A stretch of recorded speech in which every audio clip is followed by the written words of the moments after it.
Back here at home, Weather Authority Chief Meteorologist Dan Cianca with what we're tracking. Well, out there tonight, temperatures aren't quite as cold as they were this time last night. So if you are heading out and about tonight, it's not quite as bad, not quite as chilly. Still on the cool side out there. And we're going to see mostly clear skies for the rest of the evening.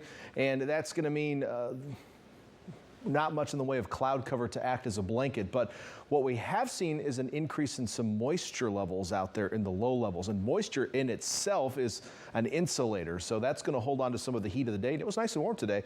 We got into the 70s in some places, even close to the coast, but we'll be in the low 40s by midnight tonight, so still a cool evening out there.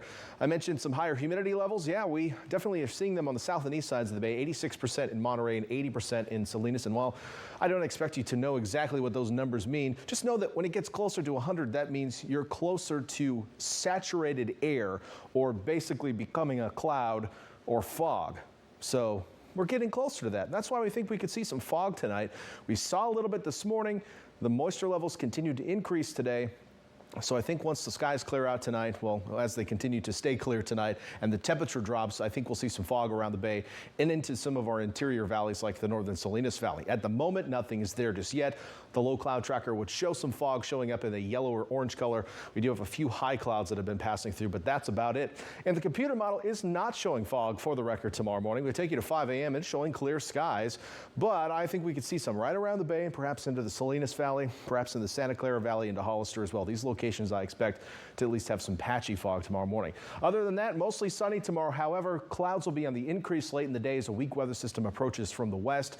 Those clouds will thicken up in the high cloud category as we head into the evening hours, so that will put a little bit of a shadow over the sun before it sets tomorrow night, but really won't have too much of an impact on your weather outside of a little bit maybe of a more mild evening tomorrow night. So let's take a look at those temperatures. We're going to top out still in the 60s in the Santa Cruz Mountain Valleys and down along the coast, 67 in Santa Cruz and in Capitola tomorrow. The east shore of the bay mainly low to mid 60s.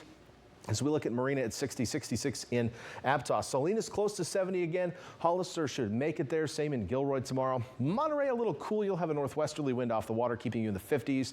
The same in Pacific Grove, and Seaside will top out right around 60. And then farther south, the Salinas Valley with some 70s. Places like King City in the mid 70s tomorrow. So a nice warm day, but a chilly morning. You're down to 33 as you start off the day. Over the next 7, temperatures remaining seasonable.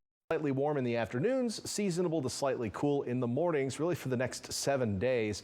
No rain in that forecast right now. There are some indications we may see a bit of a pattern change next week. It's definitely not a given, however, so we'll keep an eye on that for you. Do expect slightly warmer weather out of the weekend, however. Inland areas also high temperatures, warm for this time of year, whereas our lows will be cool for the next 7 days. This is indicative of a fairly dry atmosphere, and even though we do have that increased moisture in the low levels right now, I don't really expect that to last, so maybe tomorrow morning the only one we see some fog. But we'll keep an eye out next week for some rain chances. We're back after this. Get the app, get the alert, know the current weather conditions with the KION Weather Authority app.